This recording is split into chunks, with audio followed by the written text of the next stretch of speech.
तो दरवाजे पे कौन था? This is the most asked question about आखिरी ट्रेन। और इस सवाल का जवाब आपको देने के लिए मुझे आपको समझाना होगा कि ये कहानी मैंने किस तरह से लिखी और क्यों लिखी।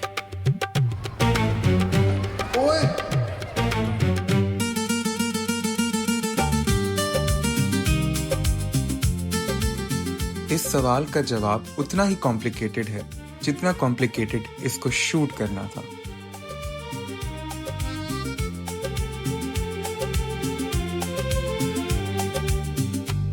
What do you mean? You're just loud. I'm not loud. Yeah, that's my I have an aura. That's something that you know nothing about. ये फिल्म सर्दियों में शूट हुई है, पीक दिसंबर, और ऊपर से रेलवे स्टेशन। एक स्टूडेंट बजट फिल्म के लिए एक बहुत मुश्किल काम था। हंसना मैंने हुज़ैफा पे है। इसमें भी हंसो। यार मेरे बाल इतने गलीज लग रहे हैं, किसी ने मुझे बताया भी नहीं कि नहीं। तुम्हारी चाय। फरियाल के हाथ में कप नहीं है? फरियाल के हाथ में कप नहीं है। कहाँ थे हम?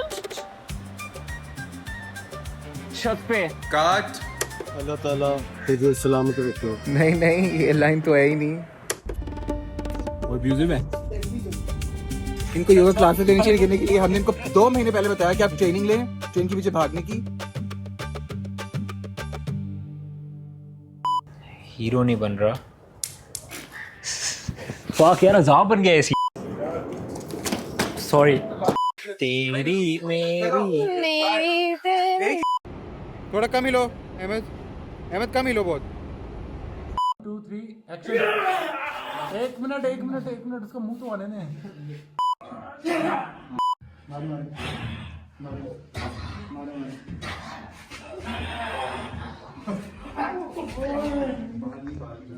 मम्मा बताओ वो आई है ना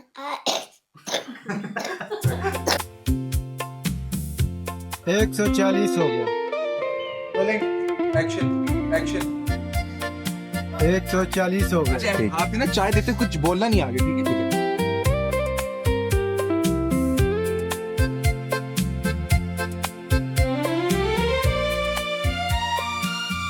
आई एम वेरी लकी कि मुझे इस फिल्म के लिए ये कास्ट मिली है। इन एक्टर्स के अलावा ये कोई और फिल्म कर ही नहीं सकता था। Ahmad Hasan is a very very good actor. उसने हर डायलॉग के ऊपर इस तरह से इमोशन डाले कि जैसे वो खुद ही अरसल है। उसकी इस फिल्म में बहुत ज्यादा इनपुट है। और फरियाल फातिमा, फरियाल को देख के ही मैंने माही का कैरेक्टर लिखा था सालों पहले। उनके अलावा मैं किसी को भी माही का किरदार करते हुए देख ही नहीं सकता। और जाम इमरान, जिसने उज़ैफा के कैरेक्टर को बहुत खूबसूरती से किया है। और मेरी कमाल टीम, जिसके अलावा ये फिल्म पॉसिबल ही नहीं थी। Shah Mohammad, Ibrahim Anees, Talha Riyaz, Mustafa Baig, Sharif Hussain. But what about me? एमटो की क्या है बात?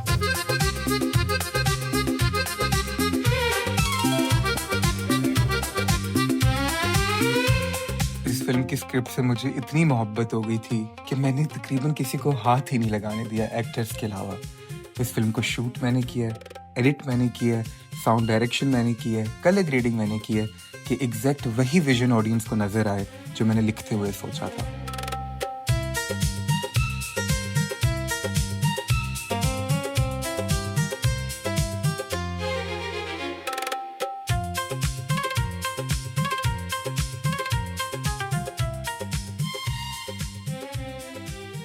एक जगह होगी जहाँ ट्रेन की जो सायरन होता है ना, ट्रेन की जो घंटी होती है, टन टन टन टन टन, पीछे क्योंकि हमारा म्यूजिक चल रहा है अथरा इश्क का, तो मैं चाह रहा हूँ कि अथरा इश्क के जो कोड्स है पीछे वो उस ट्रेन की टन टन की टेम्पो से मैच करें। टन टन टन टन टन टन टन टन टन टन टन टन टन टन टन।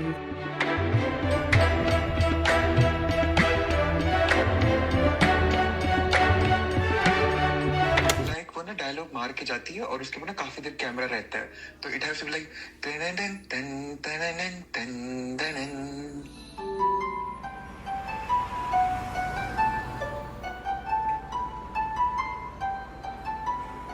और इस फिल्म के लिए एक बहुत खूबसूरत शेर लिखा था मैंने।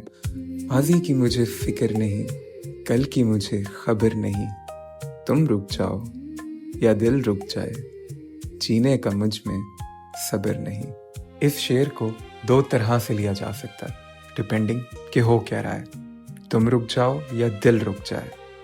अगर तुम रुक रहे हो तो जीने का मुझ में सब्र नहीं, कि अब मुझसे इंतज़ार नहीं हो रहा कि कब हम अपनी ज़िंदगी साथ गुजारेंगे, पॉजिटिव वे में। लेकिन अगर मेरा दिल रुक रहा है तो जीने का मुझ में कोई सब्र नहीं, कि तुम्हारे बगैर मैं इस ज़िंदगी को जी के क्या ही करूँगा। तो इस लाइन की दो इंटरप्रिटेशन है, just like the open ending. इस तरह की फिल्म बनाना मेरा ख्वाब था, वो मुकम्मल होते होते इसके साथ और छोटे ख्वाब पूरे हो गए।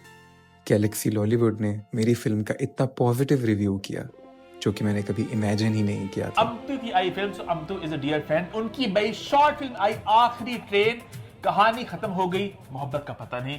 आई वाज सो इम्प्रेस्ड, और मैं यहाँ बिल्कुल भी बायस्ड होके एज अ दोस्ती वाले एंगल में नहीं कह रहा, और मैं पैरेलल्स ड्रॉ करता नीलोफर के साथ कि वो एक प्रॉपर फिल्म थी। Fawad Khan, Mahira Khan, you didn't feel Fawad और Mahira, as a first step बहुत कमाल का एक स्ट्रॉन्ग डेब्यू था Ahmad. We can not wait to see what magic you bring for us. और तालियां। मेरी फिल्म सिनेमास में लगी, उसकी मल्टीपल स्क्रीनिंग्स हुई और YouTube पे आप लोगों ने इतना प्यार दिया कि now it's one of the most watched Pakistani independent short film. अब आपको ये तो समझ आ गई है कि ये फिल्म बनी कैसे। अब इस पे चलते हैं कि ये फिल्म लिखी कैसे गई थी। इस तरह से आपको समझ आ जाएगी कि दरवाजे पे कौन था। So it all goes back to 2017, जब मैंने पहली दफ़ा ट्रेन का सफ़र किया। I was going to Lahore और हमारी ट्रेन किसी स्टेशन पे रुकी और उधर मैंने विंडो के थ्रू देखा कि कोई दो लोग बेंच के ऊपर बैठे हैं और उनके बीच में काफ़ी फासला है, और वो जब भी बात कर रहे हैं तो काफ़ी धीमे लहजे में और बहुत हिचकिचा के बात कर रहे हैं। And I got intrigued by that कि ऐसा क्या ताल्लुक होगा इनके बीच में, या क्या कनेक्शन होगा कि ये डायनामिक हो रही है। हमारी ट्रेन चल पड़ी and through out the journey I kept thinking about that. तो सफ़र में ही मैंने उन दोनों को नाम दे दिए कि वो लड़का अरसल था और लड़की माही थी, और मैंने बोला इस कहानी को फिर कभी मुकम्मल करेंगे, but it always stayed in my brain. Years went by and I did my film degree, और तब मैंने अपनी पहली फिल्म बनानी थी और मेरी डायरी में ये सिनेरियो लिखा हुआ था 2017 से। So I was like, let's complete this and maybe make film on this. तो it was December और मैंने it was winters और मैं अपने कमरे में बैठा था on my desk and I started to write.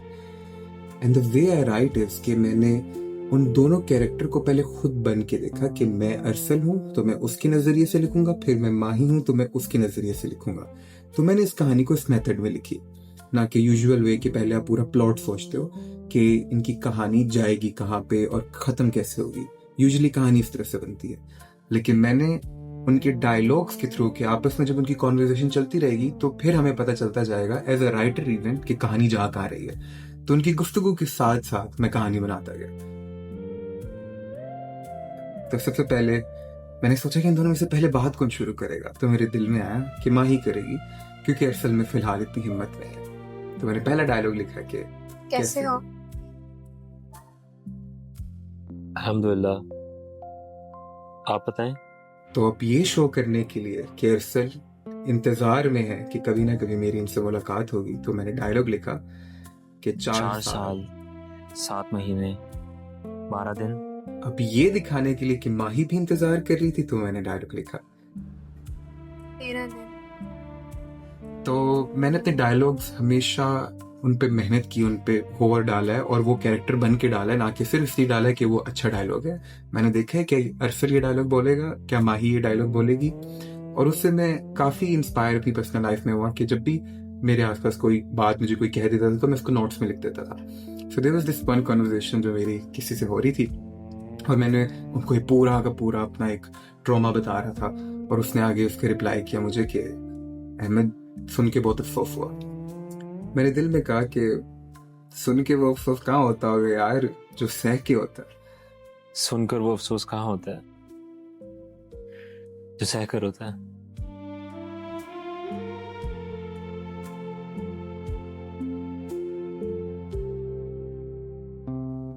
इसी तरह दिन ब दिन मैं उनकी कॉन्वर्जेशन को लिखता रहा, कभी ढाबे पे बैठा हुआ अरसल बन के, कभी यूनिवर्सिटी जाके लाइब्रेरी में माही बन के।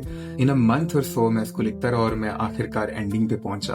तो पहले तो मेरे दिमाग में ड्रोन शॉट्स आए कि man full Karan Johar and Yash Raj and Bollywood and Lahore and all that. तो म्यूजिक चल रहा है मेरे दिमाग में एंड आई सेड भाग तो हो रही है ट्रेन के पीछे, ट्रेन चल पड़ी है। तो मैं मतलब रियलिस्टिकली अब यहाँ क्या होगा, क्या वो ट्रेन पे चढ़ पाएगी या वो उतर आएगा या वो देख लेगा। मेरे दिल ने पहले तो लिखा कि ऑफ कोर्स उसको देख लेता है और वो उतरने की कोशिश करता है। But I love tragic stories और कहाँ आसान होता है मोहब्बत का मिलना, और वो भी पहली मोहब्बत का मिलना। तो मैं बोला नहीं, वो ट्रेन पे नहीं पहुंच पाती, वो गिर जाती है। और मैंने अगला पेज पलटा और उसके टॉप पे लिखा कुछ साल बाद। मैंने लिखा उसकी बेटी है जिसको ये कहानी सुना रही है। उसी टाइम मेरे like I got goose bumps के damn, so it's few years after उसकी शादी होगी, उसकी बेटी, और उसको ये पूरी कहानी वो सुना रही थी। और फिर बेल बजती है। पापा आके चाय देख क्या। तो जैसे जैसे माही की बेटी के कदम आगे बढ़ते रहे, मैं उसी तरह स्लो मोशन में लिखता रहा कि पहला कदम, दूसरा कदम। और लिखते हुए मैं सोच रहा था कि अब जब मैं कहानी में लिख रहा हूँ कि दरवाजा खोल रही है तो आगे कौन होगा। मैं इतना कनेक्ट हो चुका था स्टोरी के साथ, इतना इमोशनली इसमें इन्वेस्टेड था कि जेन्युइनली मेरे में हिम्मत नहीं हुई कि मैं इसको कंक्लूड कर सकूं। तो मैंने लिखा कि माही की बेटी दरवाजा खोलती है और सामने मैंने आगे यूं डैश की लाइन लगा दी क्योंकि मैं लिख नहीं सका और मैंने छोड़ दिया वहीं पे। तो मैं डायरी बंद ही करने लगा था और एक पेज पे पहुंचा जहां डायलॉग लिखा हुआ था कि ना जानना भी एक नेमत है। और मैंने कहानी को इसी तरह खत्म कर दिया, इवन खुद को भी नहीं पता कि उधर कौन था। बट जैसे फिल्म शूट पे की और मैंने कास्टिंग की और so lucky to get this phenomenal actors Ahmad and Fariyal, they did phenomenal job. और इस वजह से क्योंकि वो उनको स्क्रिप्ट से उतनी मोहब्बत थी जितनी मुझे थी, और वो लोग मुझे कॉन्टिन्यूसली आइडियाज देते रहे। तो जब हम लास्ट सीन शूट कर रहे थे तो उन्होंने बोला नहीं आपको एंड पे किसी को दिखाना ही चाहिए। तो फिर हमने सोचा कि अच्छा अगर हम किसी को दिखा रहे हैं तो हमने आपस में डिसाइड किया वो कौन होगा और उसको किस तरह से हिंट करना। तो लास्ट सीन के अंदर हमने एक बुक रखी जिसका नाम इट स्टार्ट्स विद अस। अगर आप उस बुक के बारे में थोड़ी रिसर्च करेंगे तो आपको पता चलेगा कि उसका प्लॉट क्या है, तो उससे डायरेक्ट आंसर मिल जाता है कि दरवाजे पे कौन है। फिर हमने उसके बाद किताबें रखी क्योंकि उसको किताबें पढ़ने का शौक था, तो दोबारा किताबें पढ़ना शुरू हो गई है। That is a very good hint as well. और फिर फरियाल को मैं बोला कि आपने एपी इस तरह से करना है कि थोड़ी आपने स्माइल देनी, सडल सी, कि सिर्फ इंडिकेशन हो। लेकिन at its core it is an open ending के ये व्यूअर की चॉइस पे है। जिन्हें इस बात पे यकीन है कि उम्मीद पे दुनिया कायम है, उनके लिए दरवाजे पे अरसल है। लेकिन जो लाइफ को थोड़ा रियलिस्टिकली देखते हैं, जो मोहब्बत में हारे हुए हैं, उनके लिए दरवाजे पे उज़ैफा है। और मैंने आप सबकी थ्योरीज पढ़ी हैं, इतने हजारों कमेंट्स, इतनी तारीफें। मैं सबको रिप्लाई तो नहीं कर सकता, लेकिन यकीन करें मेरा दिल सिर्फ मोहब्बत से भरा हुआ है आप लोगों की वजह से।